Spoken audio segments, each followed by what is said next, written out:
So today I want to speak about, there's this word that actually has been in me for a while, but I remember a couple months ago, I felt this phrase of the Jochebed generation.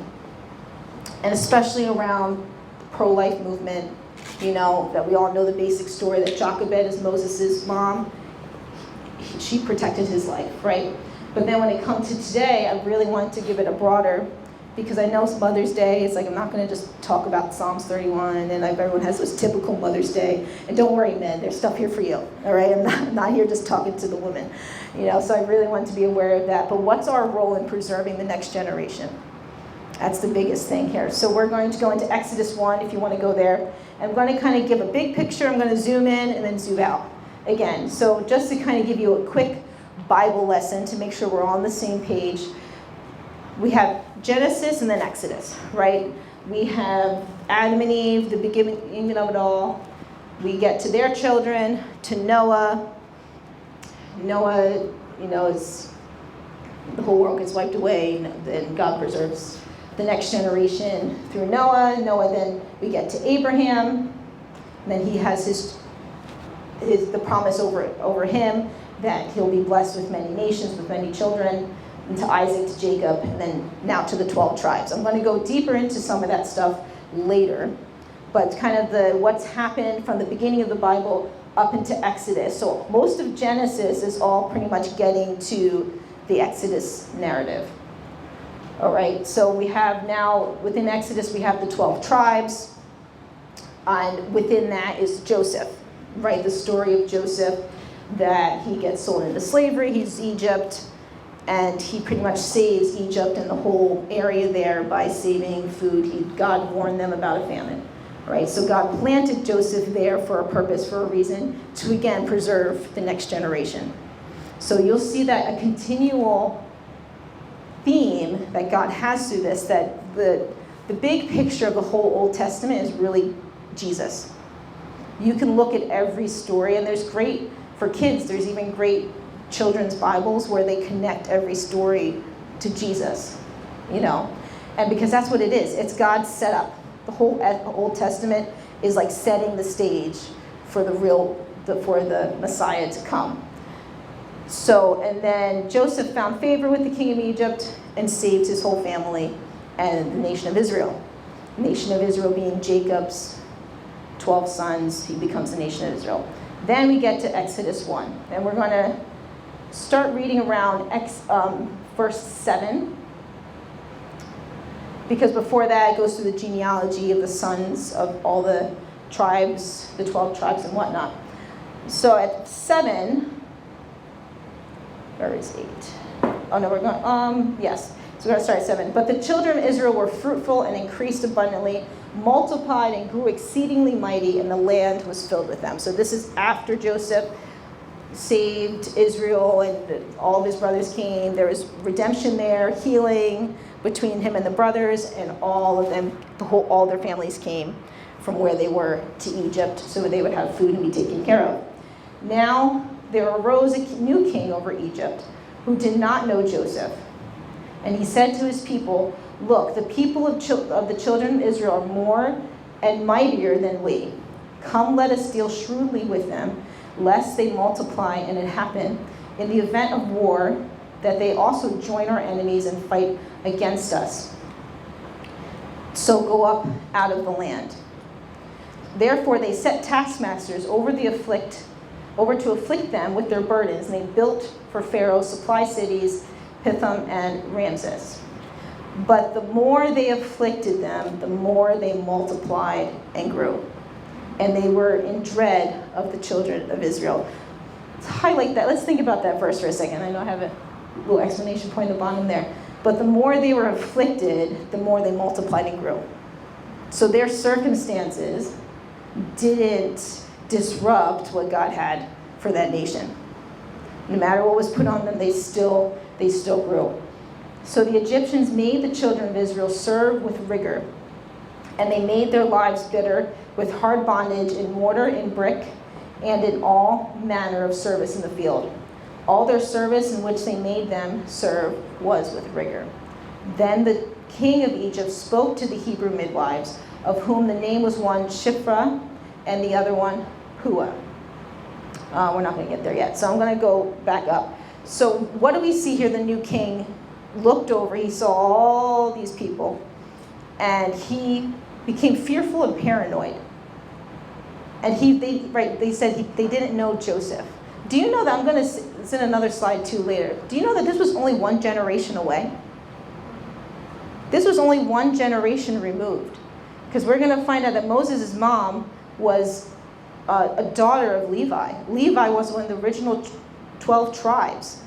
That means she was around during this, most likely she was around during the time of peace and whatnot. So you're talking about, there was one generation removed where the king already forgot past alliances. So rather than choosing to maybe make an alliance with them, he chose to be fearful and paranoid to pretty much set himself up for his own demise.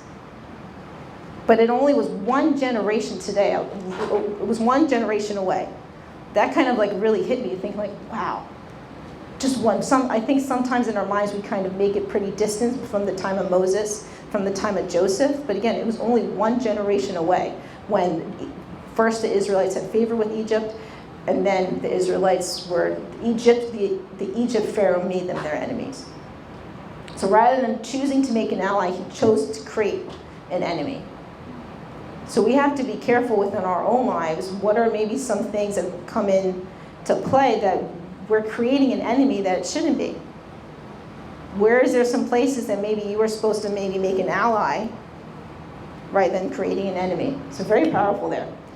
And believing the worst about that he assumed about them, that they were going to rise up and take over. So he assumed the worst and created enemies out of that. So very fascinating there. Next, my favorite here. So going on to the midwives. Now around verse 15. Then the king of Egypt spoke to the Hebrew midwives, of whom the name was one Shiphrah and the name of the other Puah. So Shiphrah means beautiful. I always love kind of looking up names within the Old Testament. Puah means little girl. So she might have been young. I don't know, that's her name means, but I don't know. It doesn't indicate of how old she might be here.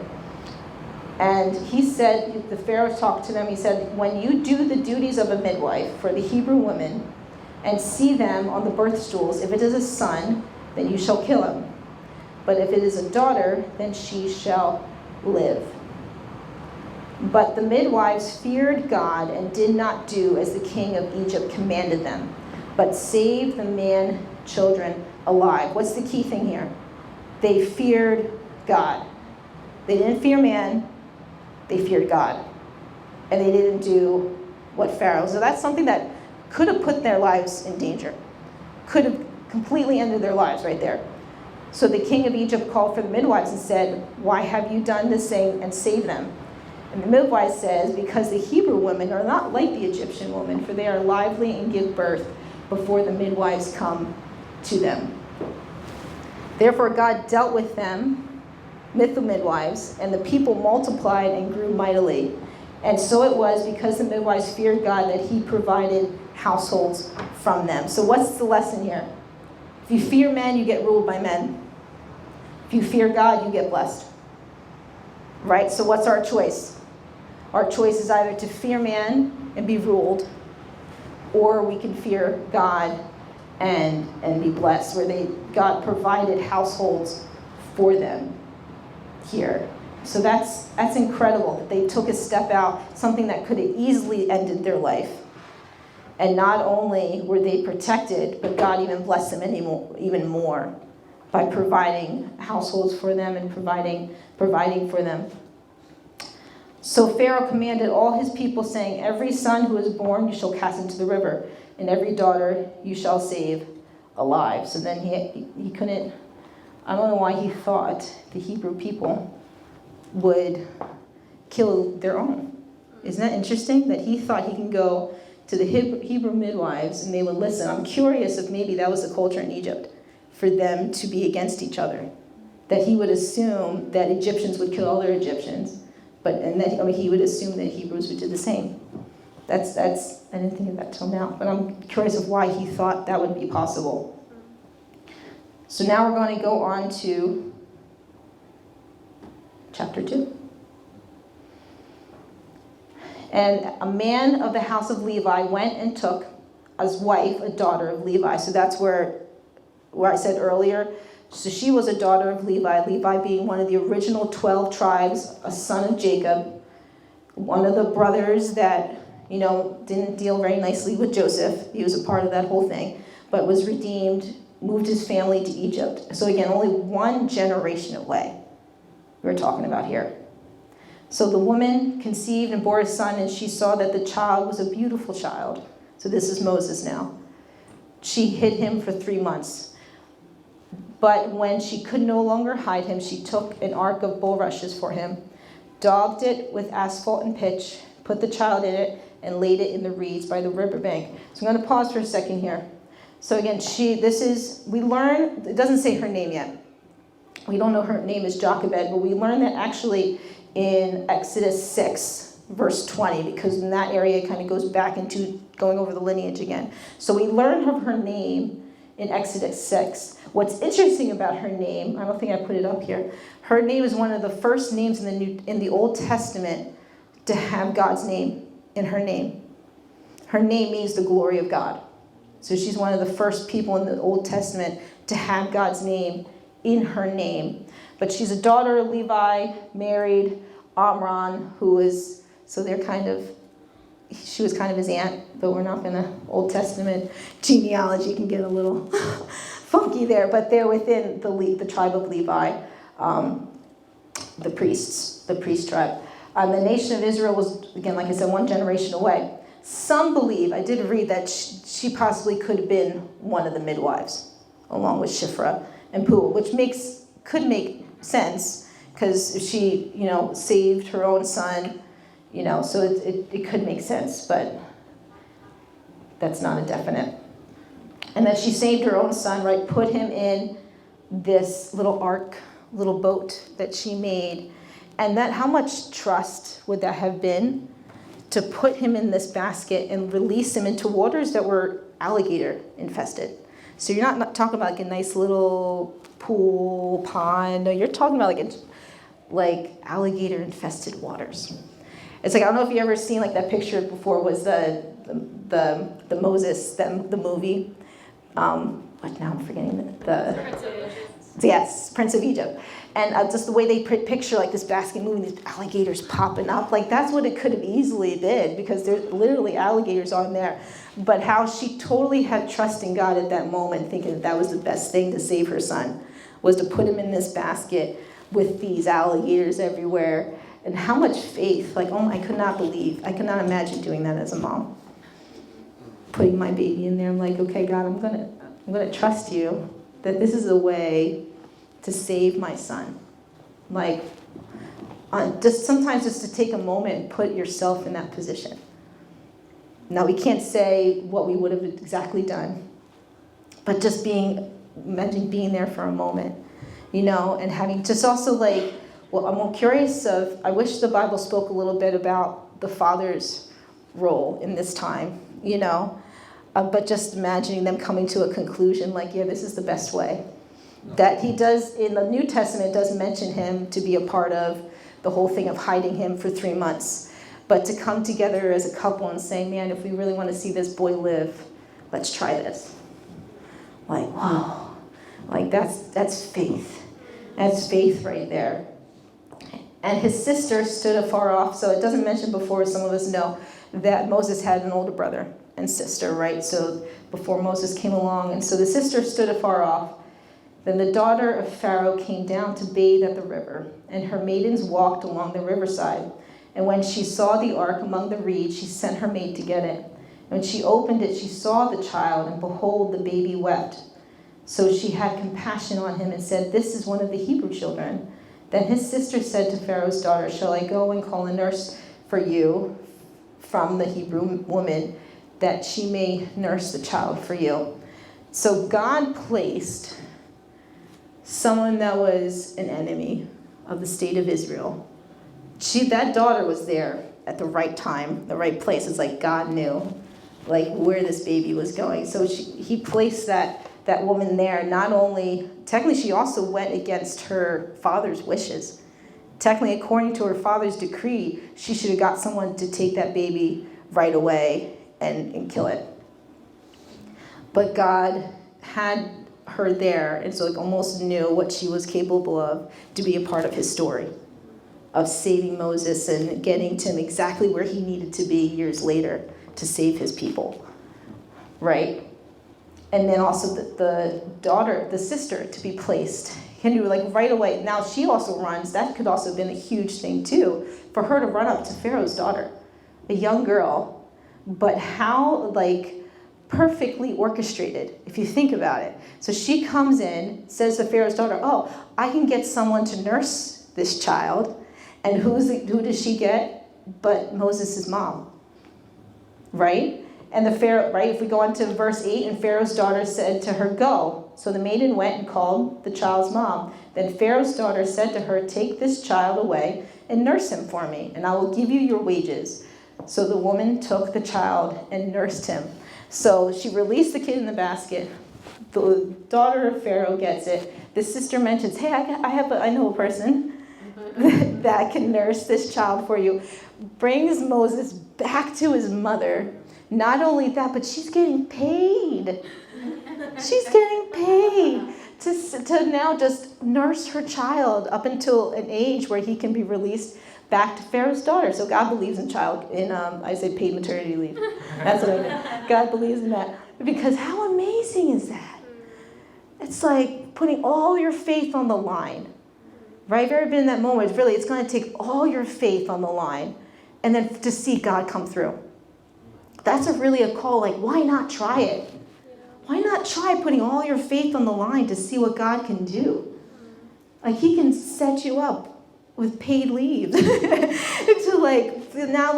What's crazy to think about that Pharaoh's daughter, even Pharaoh really, was paying for the upbringing of the person that would be his demise. All because of a choice he made. He chose to make an enemy of the people of God, and then God dealt with him. Right? So be careful to those who want to choose to make God's people his enemy, because God's people will rise up. Even he tried, he kept on, he put them to hard work. What did they do? Grow. Tried to kill them. They grew.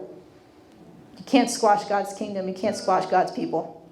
They'll grow, they'll get stronger. Like sometimes you'll see the biggest growth in churches are in those countries who are under extreme attack and persecution, right? So they've seen it in China, they've seen it in India, because God will show himself strong, for sure. So that's amazing. But again, she was blessed. Why? Because she feared God and not man. They hid that child for 3 months. You know how loud a baby can be? Let's think about that for a second.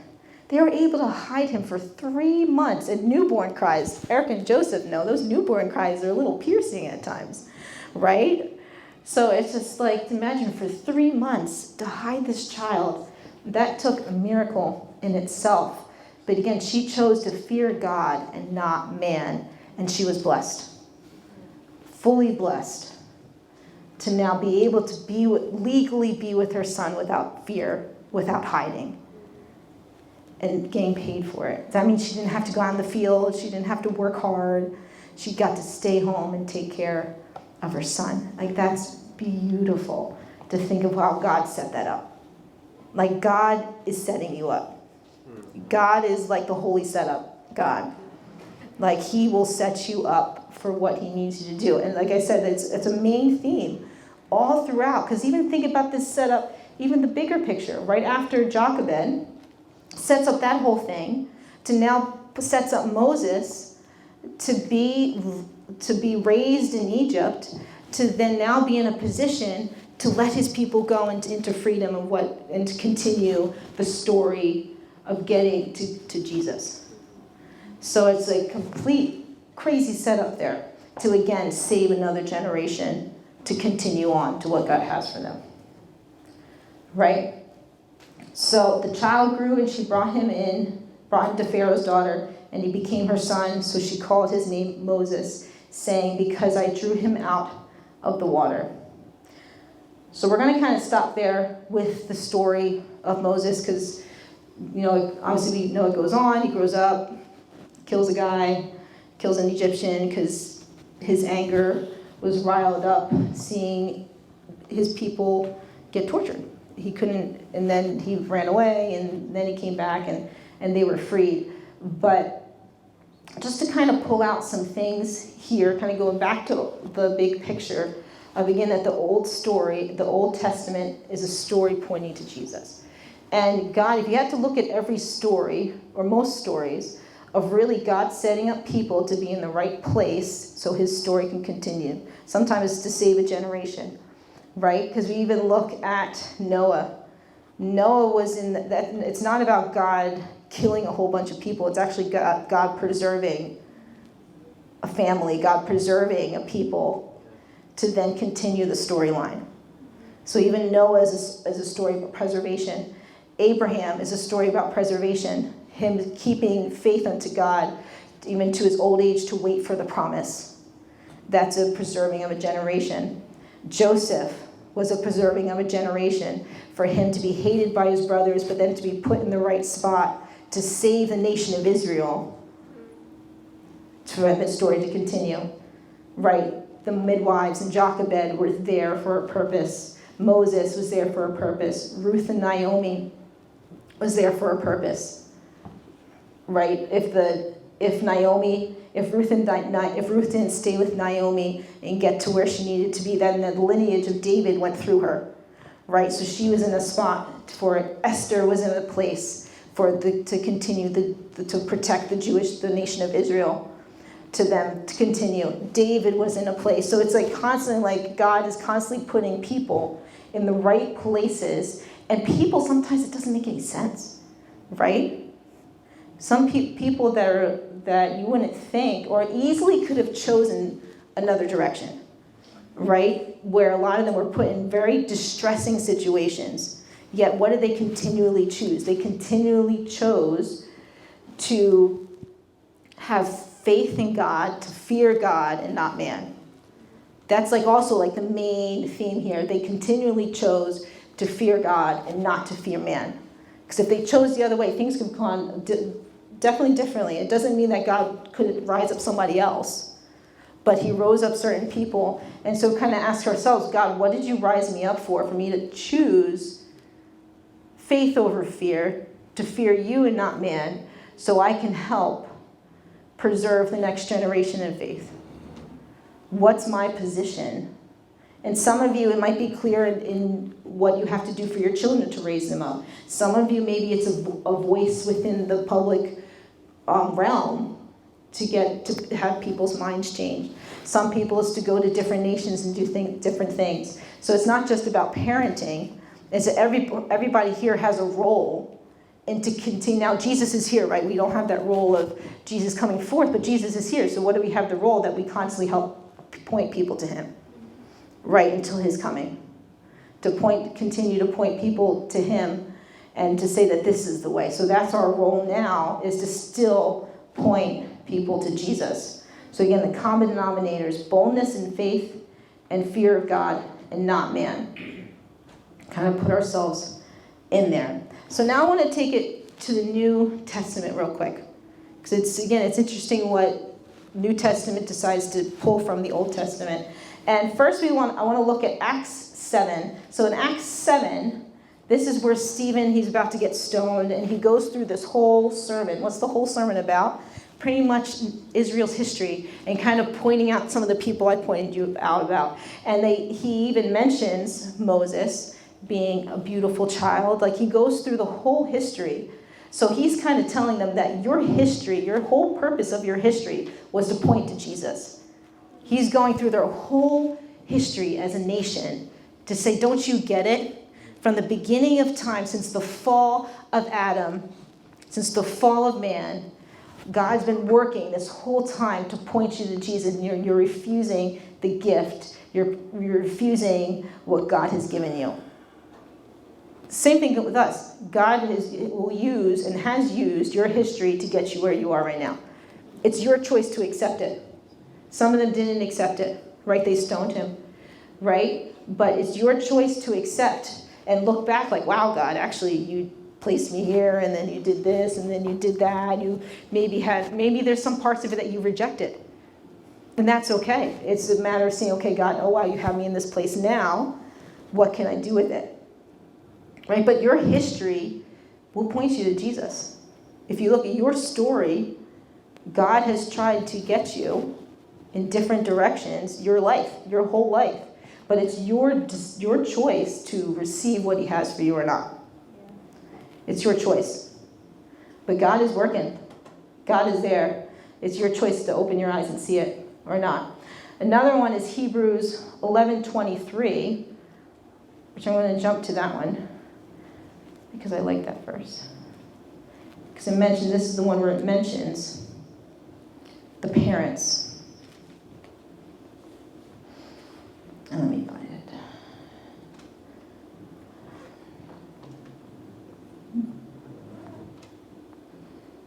By faith, Moses, when he was born, was hidden 3 months by his parents because they saw him as a beautiful child and they were not afraid of the king's command. So again, they felt it was, as they were telling the story, again, this is another example of one of the disciples preaching the history of Israel to show them again this, because they was trying to connect with them within their context to show what God has done to lead them up to this point.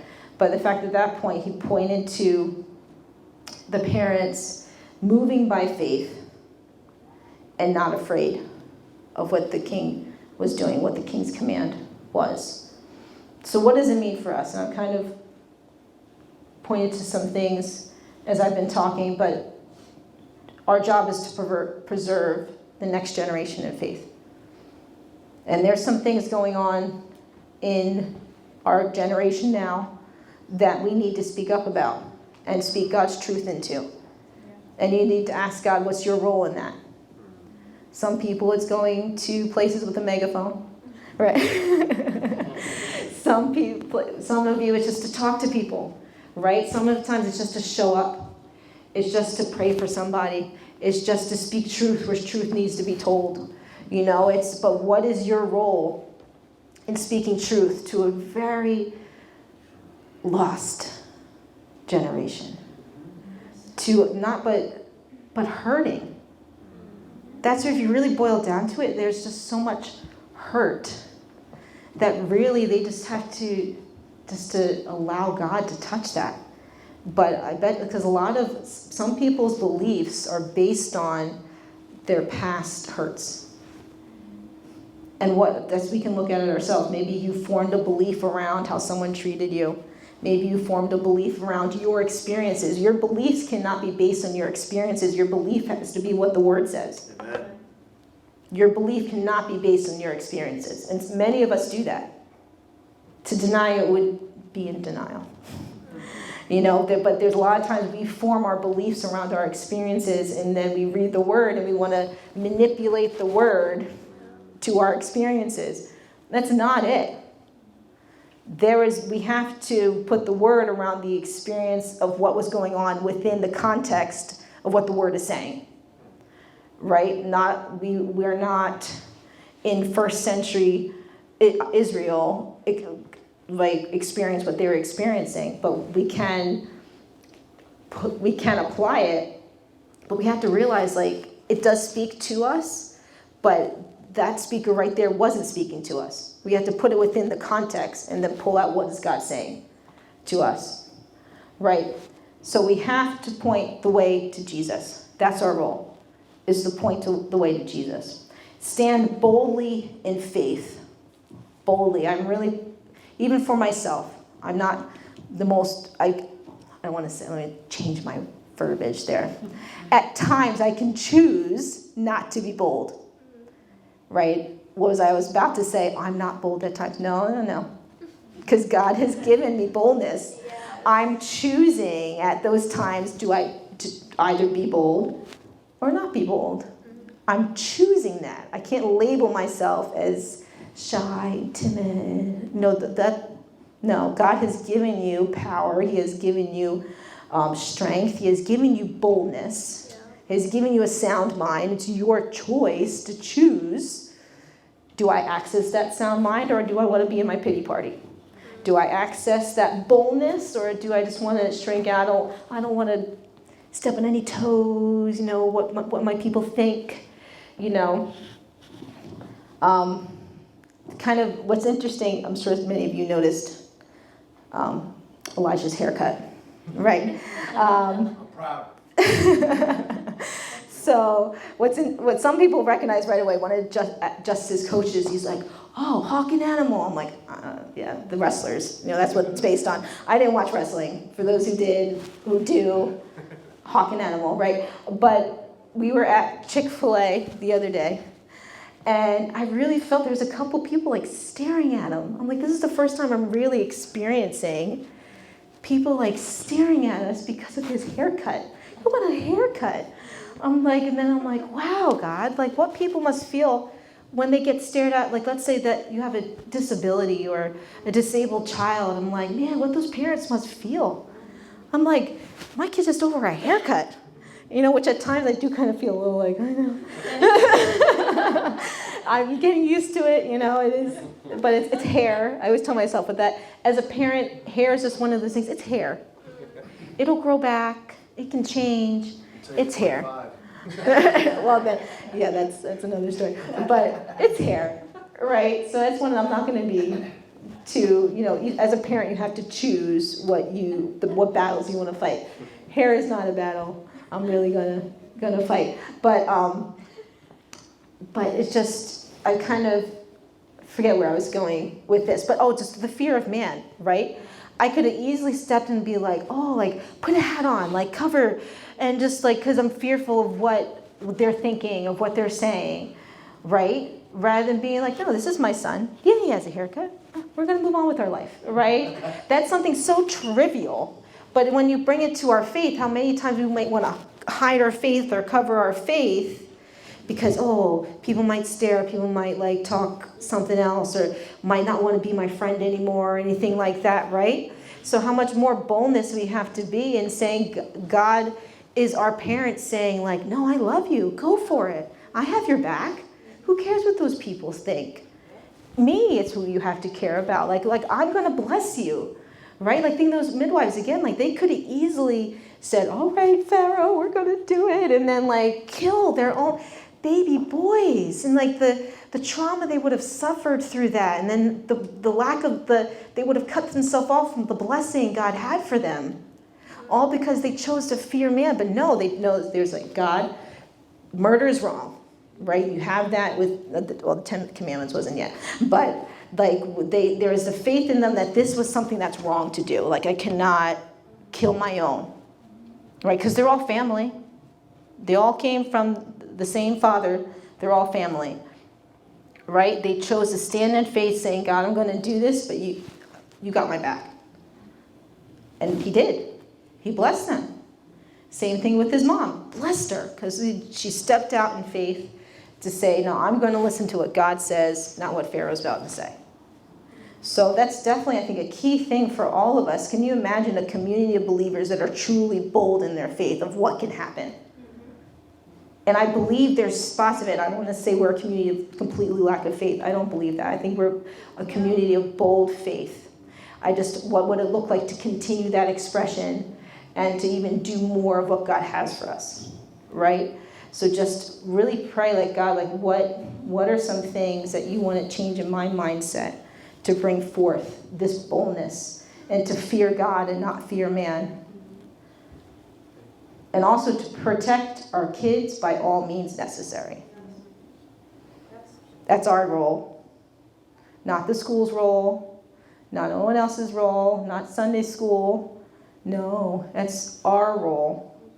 And as you're, and also those who don't have kids yet, as you're a part of community, you can add, you can help, you can aid in protecting those kids.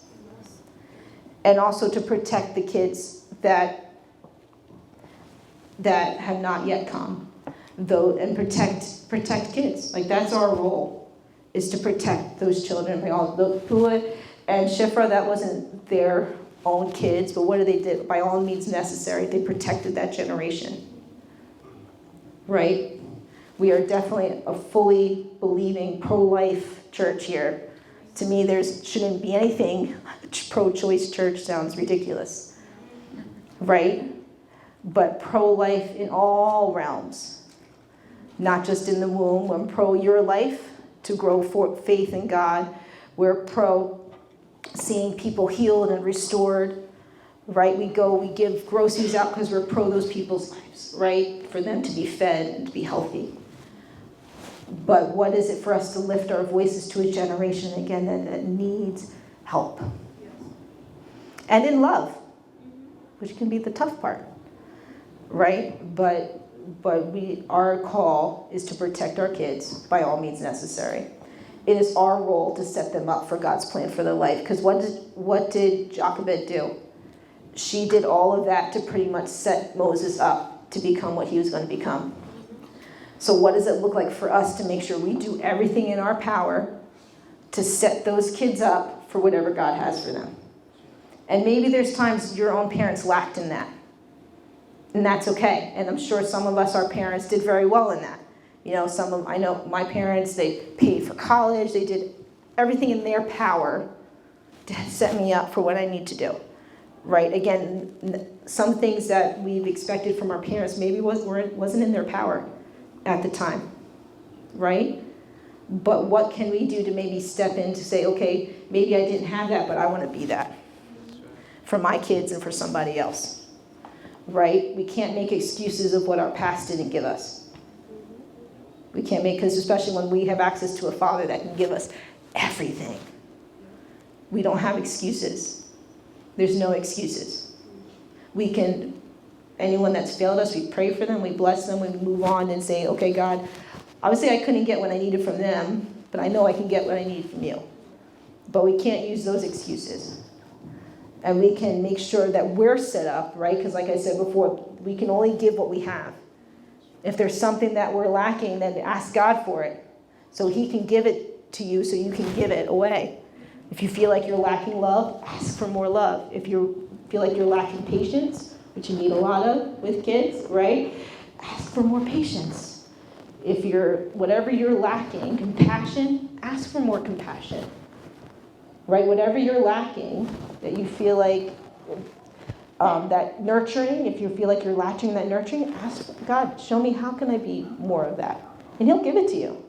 He's a freely giving God, more than Oprah, right? Like you get a car and like God's more freely than that. Right? Like he'll give you what you need. You just have to come forth, ask, but also pursue him. Like you don't want a relationship like, God, give me this, and then like don't talk to him for a couple months. Oh God, can I have this? Like we don't want that kind of relationship with God. He really desires to want to be in a relationship with you. He desires that. He desires that. So it's so beautiful. And that we would continually to pursue him and see what he has for us. So I want to pray for you guys, and then we're going to end. And I hope everyone has a fantastic Mother's Day. And for giving, we have the box there for checks and cash and stuff like that. But we also do the Zelle and PayPal. If you need any of that information, you can see me afterwards. But thank you guys. Bless you guys.